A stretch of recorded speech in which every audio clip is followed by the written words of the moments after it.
Let's review some tips to help you be a better communicator. Some of the most important parts of communication are to listen, to have empathy, understand where the person's coming from, to be clear with what you need from them and to set expectations, and also to be clear with next steps. When you finish a conversation or a meeting, you should always be really clear about any action items or what will happen next. It's really important also that you do what you say you will do. If you need to write it down or add it to your calendar at that moment, it's a great way to do that. You should always do what you say that you will do. I also recommend always following up, even if it's a quick thank you or nice to meet you. It can be really, really basic, but just it's really good to follow up from any sort of meeting or call or just anything that takes someone else's time. Also, paying attention to nonverbal signs, obviously if you're in person or in a video conference, but just paying attention to nonverbal signs is really, really important.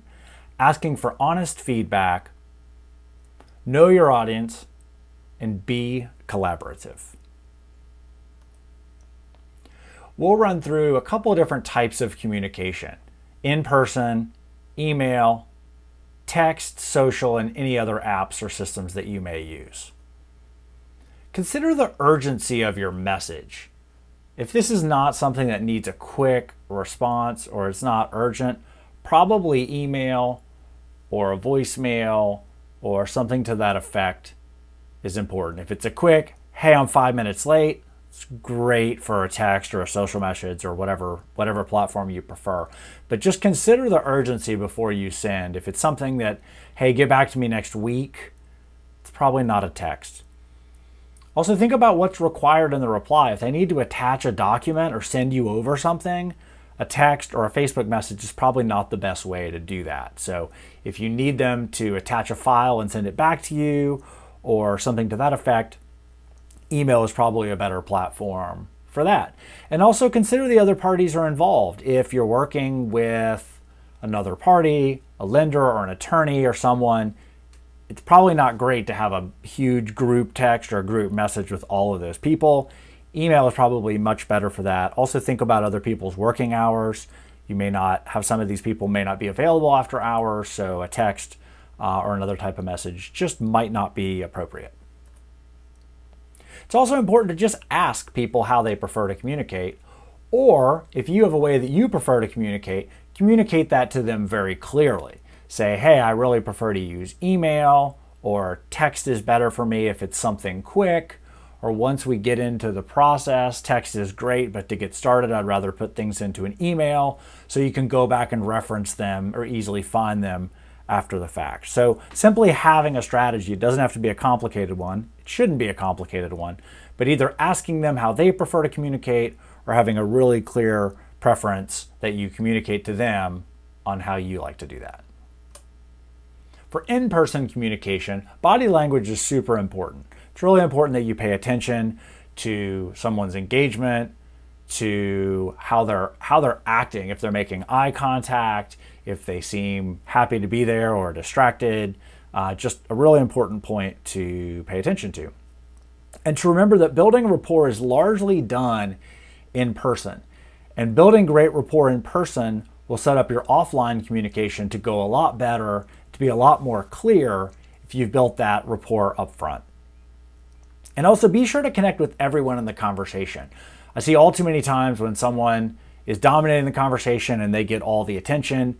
You can really, really connect with someone really well by being sure that their voice is heard and that they have an opportunity to say what they need to say. Even if it's, hey, I agree with them, just being sure that you allow everyone into the conversation and make sure that they feel heard.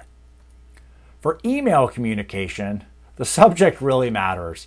A lot of people tend to reply to a prior email thread or a current email thread with a different topic. That's always a bad idea. If you need to go to a new topic, probably better to start a fresh email with a fresh subject that says these documents or something very specific, because in this day and age more than ever, email is searchable. You go back, you search for an attachment that may have been in an email called documents for 123 Smith Street. And so making the subject relevant to the message matters. Don't just constantly reply to an email where the subject is hello or those documents. You can look really professional by having a strong subject line. Also, if you have a request, make it really clear in the email. Maybe even start a new paragraph after. And also consider reiterating at the end. If you need to write a longer email, but you are requesting something specific, maybe close out at the end with saying, hey, I look forward to receiving these documents from you, or I'm excited about our meeting tomorrow at 3. Really just being clear and reiterating is really important, really in all communication, but certainly in email.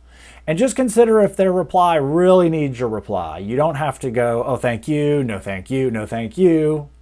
That's just a little too much. So you don't always have to reply to every email, or you can reply with a quick got it or something to that effect. Text, social, and other apps, I'm going to lump them all together here. They're great for quick updates. Hey, I'm there, or hey, do you want to go out tomorrow and see some properties? But, probably not great for either a longer communication, or certainly not good for something that should be done with focus. It's probably not a good idea to text somebody, hey, I need you to fill out these loan application documents. That's probably not a text conversation. Now, following up to see, hey, did you get those? Or hey, will you be able to get those done by tomorrow? Might be good for a text or a Facebook or an Instagram message. But generally, if it's something that should be done with focus, it's good to put it in a place where they can prioritize it according to their own schedule, as well as find it potentially after the fact if that's something that they need to do. And also sticking to one platform at a time. I can't even say how frustrating and difficult it is when someone sends you a Facebook message and then a text and also an email, and then they call you or want to do a Zoom, or it's too much. No one can operate well that way. And it just doesn't make sense. If you are going to use multiple platforms at different times, try to at least stick to the same platform for the same conversation. Jumping to Facebook to finish a text string just leaves everyone confused. So, and then again, similar to the email, just consider if their reply really needs your reply. You really have to say, you have a great night. No, you have a great night. It's easy to do, and I think we all do it. But just be careful that you don't need to go on ad nauseum in your closing. Thanks for joining us for this quick course, and I hope this leads to better communication for us all.